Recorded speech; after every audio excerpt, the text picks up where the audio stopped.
Welcome, everyone. Today, we're exploring one of the most astonishing, non-stop processes happening inside you right this very second.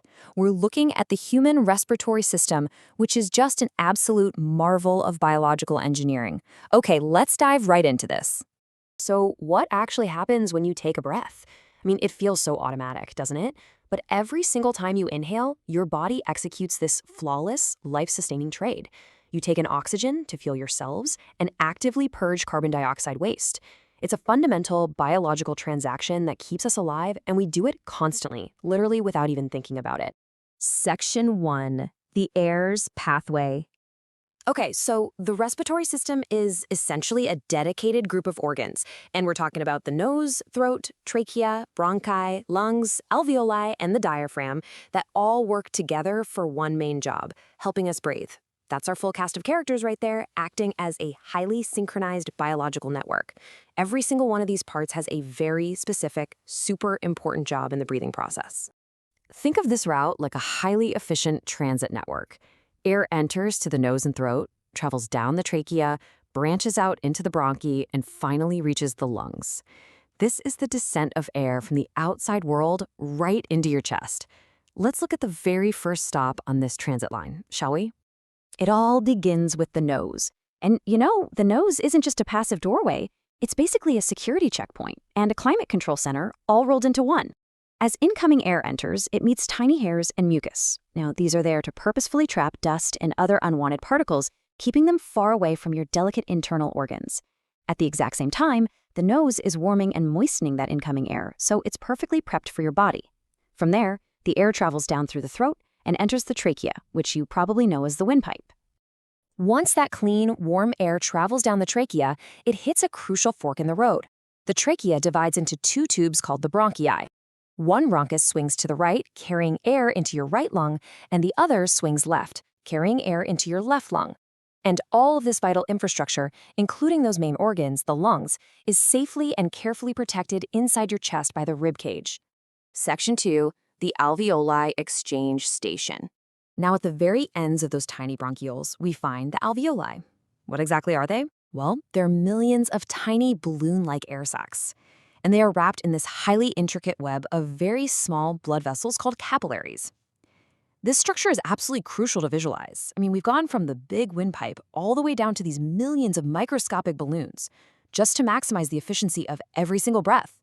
Now, what's really interesting about these tiny exchange stations is that this is where the ultimate transaction happens.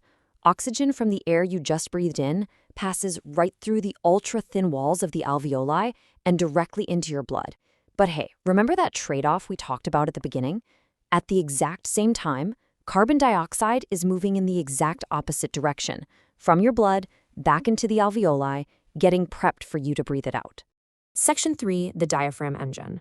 So we know the air moves, and we know exactly where it goes. But what makes air move in and out of our lungs in the first place? Actually, the lungs themselves aren't just pulling the air in on their own. Nope, there is an incredibly reliable mechanical force at work here. Meet your engine, the diaphragm. It's a strong, dome-shaped muscle located just below the lungs. Honestly, this single muscle is the unsung hero of the respiratory system. It's a continuous engine that works around the clock, every single moment of your life. Yes, even while you're fast asleep. Let's see how this translates into the physical mechanics of breathing. It acts almost like a bellows. When you breathe in, the diaphragm contracts and moves downward. This physical movement gives your lungs more space in the chest cavity to expand, creating room so air just rushes in. Then, when you breathe out, the diaphragm relaxes and moves upward. This makes the space smaller, squeezing the lungs and pushing the air back out. Down and expand, up and push. It's that simple. Section 4. Fueling the body. So here is the crucial point. Oxygen is used by our cells to release energy from food.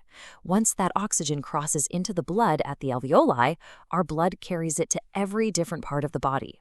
Your cells take that oxygen and use it to unlock the energy stored in the food you eat. Without this process, your body literally has no power to function. None. Zip. And this brings us to a really beautiful realization, perfectly summarized by this quote. The respiratory system and circulatory system work together to keep our body functioning. They are the ultimate dream team. The respiratory system brings the oxygen in and gets it to the blood. Then the circulatory system, the blood, delivers it to the cells, and after that, it does the critical cleanup. The blood carries the waste product, carbon dioxide, all the way back to the lungs so the respiratory system can remove it when we exhale.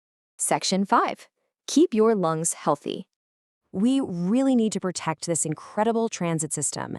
And the good news is, there are very practical things we can do every single day. Here are 6 crucial lifestyle habits for long-term respiratory health. First up, for sure, stay away from cigarette smoke. Second, try to avoid polluted air whenever possible. Third, exercise regularly. Got to keep that diaphragm engine strong, right? Fourth, keep your surroundings clean to minimize dust. Fifth, eat a balanced diet. And sixth, drink enough water. These are simple yet deeply effective ways to care for your lungs. So we followed a breath from the outside world, right through the nose, down the trachea, into the tiny balloons of the alveoli, and all of it powered by the rhythmic movement of the diaphragm. It is just an amazing process happening every moment of our lives to fuel our cells and clear out waste. So I'll leave you with this final question to chew on. How will you take care of your body's amazing vital exchange today? Thank you so much for exploring this fascinating explainer with me. Keep learning, keep exploring, and stay healthy.